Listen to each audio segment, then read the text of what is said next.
मित्रों, आपने भी देखा या फिर महसूस किया होगा कि आपके आसपास धर्म, कर्म और पूजा पाठ में लीन रहने वाले लोगों की जिंदगी खुशहाल नहीं होती जितने और अन्य लोगों की होती है।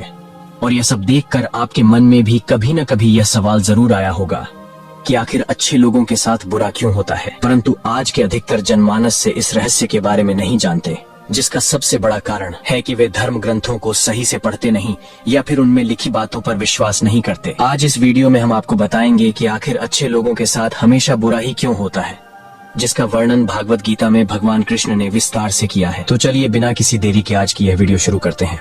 धर्म ग्रंथ में भागवत गीता एक ऐसा ग्रंथ है जिसमें मनुष्य के मन में उठने वाले हर प्रश्न का हल विस्तार से बताया गया है। वर्णित कथा के अनुसार अर्जुन के मन में जब भी कोई दुविधा आती तो वह समाधान के लिए श्री कृष्ण के पास पहुंच जाते थे। एक दिन की बात है, अर्जुन भगवान श्री कृष्ण के पास आए और उनसे बोले, हे वासुदेव, मुझे एक दुविधा है और इसका समाधान आप ही बता सकते हैं। तब श्री कृष्ण ने कहा, हे धनंजय, अपने मन की दुविधा विस्तार से बताओ, तब मैं तुम्हें उसका हल बताऊंगा। तब अर्जुन ने कहा, हे नारायण, कृपया कर मुझे यह बताइए कि अच्छे लोगों के साथ हमेशा बुरा ही क्यों होता है, जबकि बुरे लोग हमेशा खुशहाल दिखते हैं। अर्जुन के मुख से यह सुनकर श्री कृष्ण मुस्कुराते हुए बोले, हे पार्थ, मनुष्य जैसा देखता है या फिर महसूस करता है, वास्तव में वैसा कुछ नहीं होता, बल्कि अज्ञानवश वह सच्चाई को समझ नहीं पाता। श्री कृष्ण की बातें सुनकर अर्जुन हैरान हो गए और बोले, हे नारायण, आप क्या कहना चाहते हैं, मेरी समझ में नहीं आया। तब श्री कृष्ण बोले, अब मैं तुम्हें एक कथा सुनाता हूँ, जिसे जानने के बाद तुम समझ जाओगे कि हर एक प्राणी को उसके कर्म के हिसाब से ही फल मिलता है। जो जैसा कर्म करता है उसे वैसा ही फल मिलता है, क्योंकि अच्छे और बुरे कर्म करना मनुष्य पर निर्भर करता है। प्रकृति प्रत्येक को अपनी राह चुनने का मौका देती है। अब यह फैसला करना कि वह किस राह पर चलना चाहता है, यह व्यक्ति विशेष की इच्छा पर निर्भर करता है। फिर कथा सुनाते हुए श्री कृष्ण बोले, बहुत समय पहले की बात है, एक नगर में दो पुरुष रहा करते थे।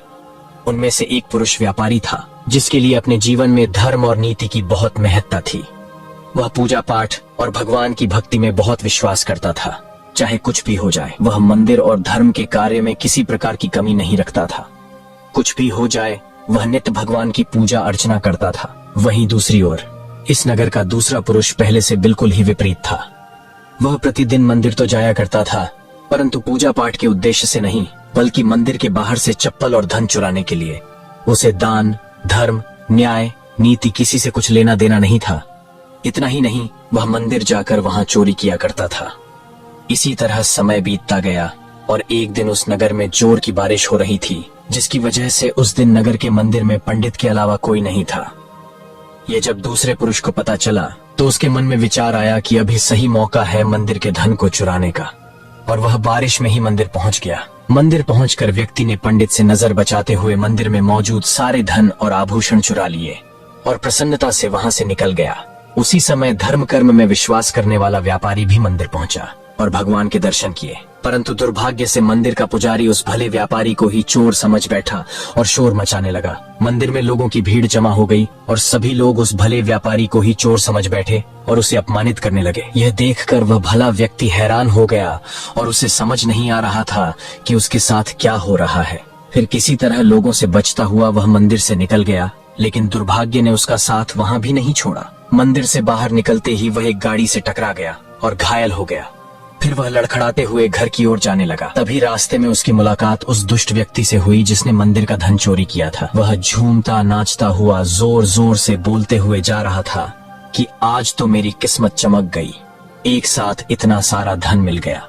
जब व्यापारी ने दुष्ट आदमी की बात सुनी तो उसे बहुत हैरानी हुई। उसने अपने घर पहुंचते ही भगवान की सारी तस्वीरें निकालकर फेंक दी और नाराज होते हुए अपना जीवन व्यतीत करने लगा। कुछ समय पश्चात दोनों ही व्यक्तियों की मृत्यु हो गई और दोनों यमराज की सभा में पहुंचे। उस व्यापारी ने अपने बगल में उस दुष्ट व्यक्ति को खड़ा देख क्रोधित स्वर में यमराज से पूछ लिया, मैं तो हमेशा अच्छे कर्म करता था, पूजा पाठ, दान धर्म में विश्वास रखता था, जिसके बदले मुझे जीवन भर सिर्फ अपमान और दर्द ही मिला, और इस अधर्म करने वाले पापी व्यक्ति को नोटों से भरी पोट ली, आखिर क्यों? इस पर यमराज ने उस व्यापारी को बताया, पुत्र, तुम गलत सोच रहे हो। जिस दिन तुम्हें गाड़ी से टक्कर लगी थी, वास्तव में उस दिन तुम्हारे जीवन का आखिरी दिन था, परंतु तुम्हारे किए गए अच्छे कर्मों के कारण ही तुम्हारी मृत्यु एक छोटी सी चोट में परिवर्तित हो गई। और इस दुष्ट व्यक्ति के बारे में जानना चाहते हो तो पुत्र, दरअसल इसके भाग्य में राजयोग था, जो कि इसके दुष्कर्म और अधर्म के कारण एक छोटे से धन की पोटली में परिवर्तित हो गया। श्री कृष्ण ने अर्जुन को यह कहकर समझाया, पार्थ, क्या तुम्हें अब तुम्हारे प्रश्न का उत्तर मिल गया? ऐसा सोचना कि भगवान लोगों के अच्छे कर्मों को नजरअंदाज कर रहे हैं, यह बिल्कुल भी सत्य नहीं है। भगवान हमें क्या और किस रूप में दे रहे हैं, यह मनुष्य की समझ में नहीं आता। लेकिन अगर आप अच्छे कर्म करते हैं तो भगवान की कृपा सदैव आप पर बनी रहती है। इस कथा से यह पता चलता है कि आपको कभी भी अपने कर्मों को बदलना नहीं चाहिए, क्योंकि आपके कर्मों का फल आपको इस जीवन में मिलता है, भले ही आपको इसका पता न चले। इसलिए मित्रों, मनुष्य को चाहिए कि वह हमेशा अपने जीवन में अच्छे कर्म करता रहे, क्योंकि श्री कृष्ण ने गीता में भी बताया है कि किसी के द्वारा किया गया कर्म बेकार नहीं जाता, चाहे वह कर्म अच्छा हो या फिर बुरा। तो मित्रों, आशा करता हूँ कि आप भी आज से इस कथा का अनुसरण करेंगे। फिलहाल आज की यह कथा यहीं समाप्त होती है। अगर आपको हमारी यह कथा पसंद आई हो तो इसे ज्यादा से ज्यादा लाइक और शेयर करें।